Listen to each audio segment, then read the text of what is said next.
Di pasal 97 itu dikatakan kalau dia berbentuk kawasan, artinya cagar budaya ini ada di dalam satu kawasan dan Borobudur adalah kawasan, maka dapat dibentuk badan pengelola. Pelestarian yang paling efektif adalah ketika cagar budaya itu dimanfaatkan. Kalau ini dibikin 80 km persegi, itu menjadi otorita, selesai urusannya. Visinya pasti satu, yaitu visi Republik ini untuk membuat Borobudur itu harus dijaga konservasinya, tapi juga bermanfaat buat seluruh bangsa ini.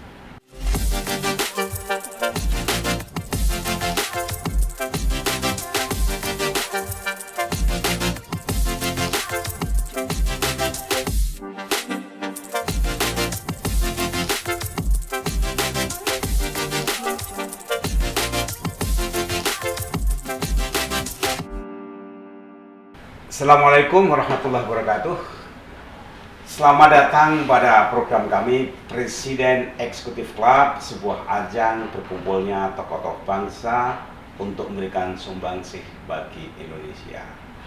Kali ini kami sangat berbahagia kehadiran teman saya, teman lama, Saudara Hilmar Farid Setiadi, dan biasa dampingi Mas Darmono.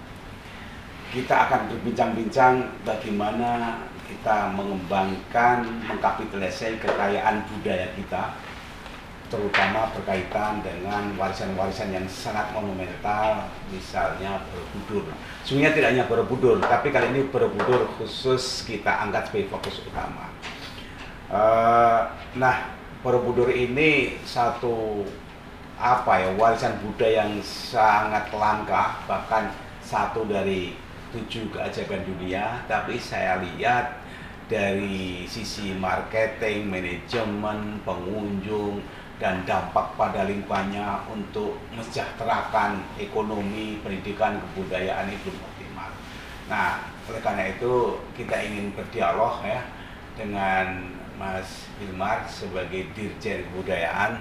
Selamat datang, Mas.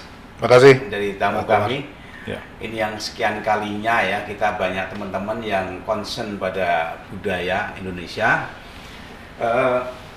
Borobudur ini warisan yang besar dan sana banyak pihak yang terlibat.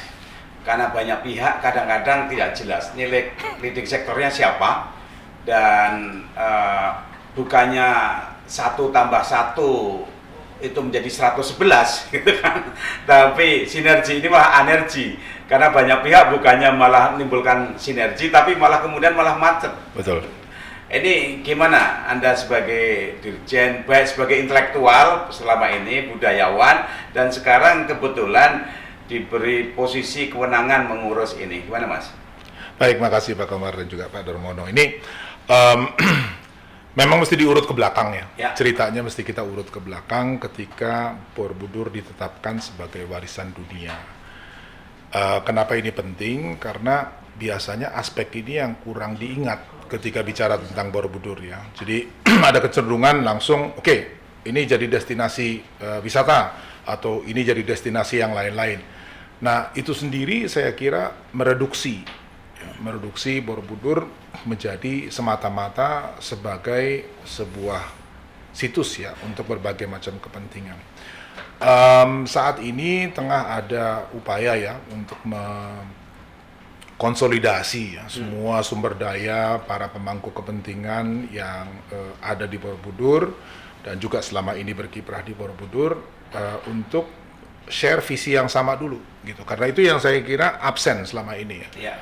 Di mata pengelola di taman, oke, ya ini pasti sumber revenue, ya tidak salah, nggak ada yang salah dengan itu, tapi bukan hanya itu. Di kami tentu karena mandatnya adalah untuk konservasi, pokoknya pekerjaannya bagaimana menjaga ini agar tidak rusak gitu ya. Jadi masing-masing akan punya tugasnya, dan mungkin selama ini kalau mau dibahasakan gampang ya kurang sering ngopi. Itu sebetulnya gitu ya. Jadi kurang duduk bareng, kita sama-sama lihat apa sih sebenarnya yang mau dijadikan tujuan. Nah, kita selama boleh dibilang 3 bulan terakhir inilah ya ada pembicaraan intensif dengan para pihak, dan puncaknya itu kemudian pertemuan di tanggal 12 Maret yang baru lalu. Dan di sini Mendikbud, Menparekraf, perwakilan dari Kementerian BUMN, terus juga Menko Marves, ini berkumpul dan kemudian kurang lebih membuat kesimpulan gitu ya mengenai ini.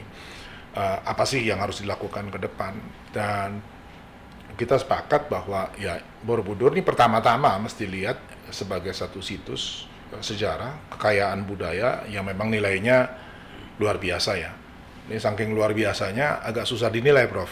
Ya. Ya susah dinilai kalau di dalam catatan administrasi ini nilainya Rp1. Ya karena dia nggak bisa dievaluasi ya, nggak bisa dijual. Dan kita sepakat, oke dah kalau gitu misalnya kita balik deh. Ketika pertama kali muncul pembicaraan untuk merekonstruksi Borobudur secara utuh, kan ada 2 tahap. Tahap pertama terjadi awal abad 20, masih Belanda waktu itu, mereka hanya bagian atas, dan kemudian keseluruhannya proyek yang dipimpin oleh Pak Sukmono dulu ya. Dan waktu itu sudah tegas sebetulnya dinyatakan gitu, ini bukan cuma sebuah candi, bangunan batu, tapi dia bagian dari, nah kata kuncinya adalah lanskap keseluruhan ini. Yeah. Itu sebabnya zonanya kalau dilihat luas sekali, 80 km persegi. Yeah. Ya. Dan itu merupakan kesatuan budaya. Dan waktu itu sudah ada JICA ya dari Jepang gitu, cukup detail, saya kira Pak Darmono juga tahu, membagi ya menjadi zona 1, 2, 3, 4, 5 gitu. Nah, problem mulai muncul, siapa menangani apa. Ya. Zona 1 Kemdikbud karena substansinya terkait dengan konservasi. Zona 2 dikelola oleh sebuah perusahaan PT Taman Wisata untuk mengurus pengunjung yang masuk ya, jadi urusan karcis dan segala macam ada di sana. Zona 3, 4, 5 menjadi tanggung jawabnya pemerintah daerah dalam hal ini kabupaten dan juga provinsi. Nah, di dalam prosesnya unsur-unsur ini jarang ini ketemu gitu, dan kadang-kadang malah selisih gitu karena ada kepentingan yang berbeda. Misalnya saja kita lihat gitu, ini hasil penelitian, carrying capacity dari Borobudur situsnya itu tidak melebihi 1.250 orang per hari ya, dengan aturan bahwa dia hanya boleh naik setiap batch itu 125 maksimal. Selama ini nggak ada batas itu.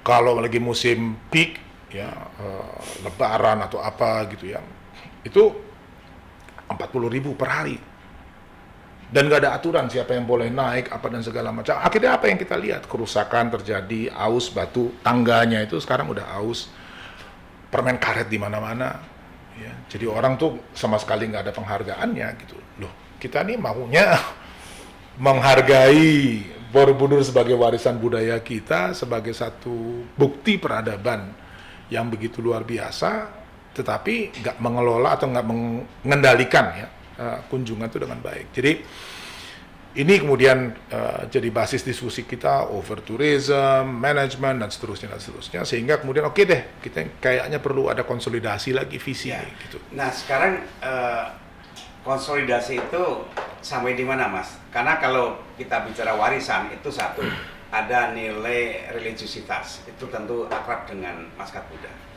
Tapi kemudian satu warisan itu kan punya dimensi sosial. Ya. Dianggap berharga ketika orang datang dan kagum menghargai. Nah, kaitannya dengan turis.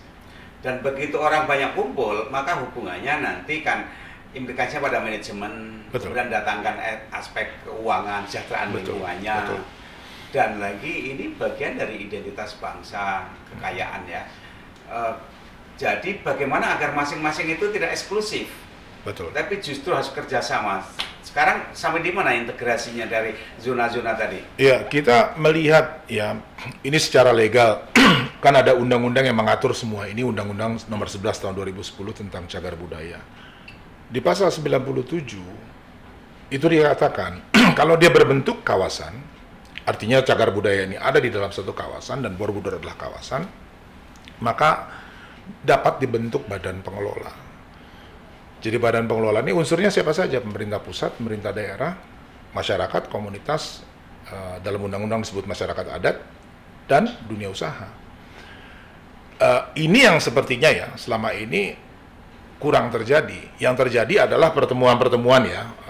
Saya ketemu PT Taman ketemu lagi dengan mungkin dengan para pengelola tour operator untuk umat Buddha dan seterusnya dan seterusnya. Jadi itu terjadi di mana-mana dan akhirnya apa? Banyak surat menyurat, Pak. Si ini izin ke sana, nanti izinnya nggak keluar di sini, masa sih kayak begini aja? Ini saya saben kali loh, saben kali itu masih terima. Pak Dirjen, tolong ada izin untuk orang ngambil gambar drone. Oh begini rupanya pekerjaan Dirjen, saya bilang gitu ya, kita mesti kasih izin untuk setiap ini.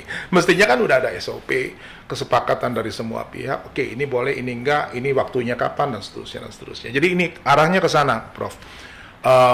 Justru semua elemen itu maunya kita konsolidasi. Ya. Sekarang ini siapa yang mestinya jadi leading sektor orkestrasi itu dikendalikan? Dalam rapat kemarin 12 Maret sepakat di Kemdikbud, leading agency ya. Kita nggak kerja sendirian pasti gitu ya. Tetapi kenapa Kemdikbud? Karena ini adalah tadi warisan dunia, bangunan cagar budaya di dalam undang-undang kita, sehingga pengelolaannya memang agak spesifik. Kita nggak bisa memperlakukan ini sekedar sebagai situs seperti biasanya gitu ya, atau pada umumnya gitu ya. Jadi memang memerlukan pengetahuan dan juga skill set ya, yang memang khusus dan itu adanya di Kemdikbud. Walaupun kita tahu persis untuk urusan crowd management gitu dan seterusnya ya tentu dengan para ahli di Kemenparekraf gitu ya. Dan swasta itu juga penting ya, karena kita tahu persis gitu untuk mengembangkan 80 hektar ini betul-betul sesuai maksudnya menjadi lanskap budaya, mau APBN berapa juga nggak akan cukup gitu. Oke. Gimana Mas Dar? Saya belum melihat ada satu terobosan yang agak lebih big building dari selama ini, lebih banyak masih muter-muter gitu. Padahal kan di samping menjaga situs kesejarahan, keilmuan, tapi bagaimana dampak sosial keagamaan bagi masyarakat sekitarnya belum begitu menonjol kalau begitu. Ya, jadi Mas Komar, Pak Hilman, pengalaman saya dulu waktu menjadi komisaris utama PT Taman 14 tahun yang lalu. Saya menjabat 4 tahun waktu diangkat oleh Pak Sofyan Djalil waktu beliau Menteri BUMN. Nah itu pengalaman itu Pak. Kemudian apa yang barusan diungkapkan oleh Pak Hilman, Pak Dirjen ini cocok sekali dengan kesulitan-kesulitan waktu itu yang saya mau menjabat itu karena ingin mempromosikan Borobudur itu sebagai pusat budaya teknologinya Indonesia yang sudah berusia 1.200 tahun. Ini kan sesuatu hal yang sangat berharga untuk menjadi promosi ke seluruh dunia. Nah, hal yang tadi diungkapkan Pak Hilman itu saya kira harus diatasi dengan satu hal yang sustainable. Tidak bisa yang sifatnya hanya sesaat. Karena presiden, pejabat itu kan datang dan pergi. Ya. Sedangkan investasi itu membutuhkan kepastian hukum dan juga keamanan berinvestasi, peraturan-peraturan yang tidak berubah-ubah, dan kemudian juga kenyamanan untuk bekerja. Dan tanpa satu koordinasi yang baku, itu sulit untuk kita mendatangkan investasi besar-besaran ke Borobudur. Tadi Pak Hilman katakan, teritorinya itu sebenarnya 80 km persegi, yang berarti 8.000 hektar. 8.000 hektar ini harus dikuasai oleh satu badan. Biayanya tidak murah. Kalau pembebasan tanah mungkin pemerintah sanggup dengan mudah. Tapi begitu membangun infrastruktur, membangun segala macam hotel-hotel, wahana-wahana yang membuat orang tuh tinggal di sana 1 bulan, gitu ya. Jangan tadi datang terus pulang ke Jogja, nginep di Jogja. Orang Magelang dapat apa? Kebetulan kan saya ini orang Magelang, Mas Komar juga orang Magelang yang sangat emosional, ya, nggak terima gitu kan. Masa daerah kita ini cuma buat datang terus pergi gitu kan? Kapan kita ini majunya? Rakyat di sana juga ya begitu-begitu aja terus kan? Ya. Jadi harusnya cagar budaya yang istimewa ini, salah satu keajaiban dunia ini, harusnya kan ada satu hal yang bisa diproteksi dan dimanfaatkan demi rakyat dan bangsa kan. Maka untuk itu saya dulu usulkan harus dibentuk badan otorita. Badan otorita itu ada undang-undangnya Pak Hilmar. Undang-undang nomor 18B, Presiden boleh menunjuk satu tempat sebagai daerah otorita, langsung bertanggung jawab kepada Presiden. Siapa yang duduk di situ? Nah, ini mesti dipikirkan, sebab kita ada pengalaman Batam jadi badan otorita. Itu yang ditunjuk adalah seorang jenderal yang bisa langsung ke Presiden Soeharto. Jalan. Cuma begitu terjadi reformasi, datanglah undang-undang otonomi daerah, bubar itu. Nah, ini sekarang kalau ini masalah Borobudur kan adalah masalah budaya yang sebetulnya adalah dulu oleh Wangsa Syailendra. Itu disebut Mataram 1. Kalau ini dibikin 80 km persegi, itu menjadi otorita, selesai urusannya. Visinya pasti satu, yaitu visi Republik ini untuk membuat Borobudur itu harus dijaga konservasinya, tapi juga bermanfaat buat seluruh bangsa ini.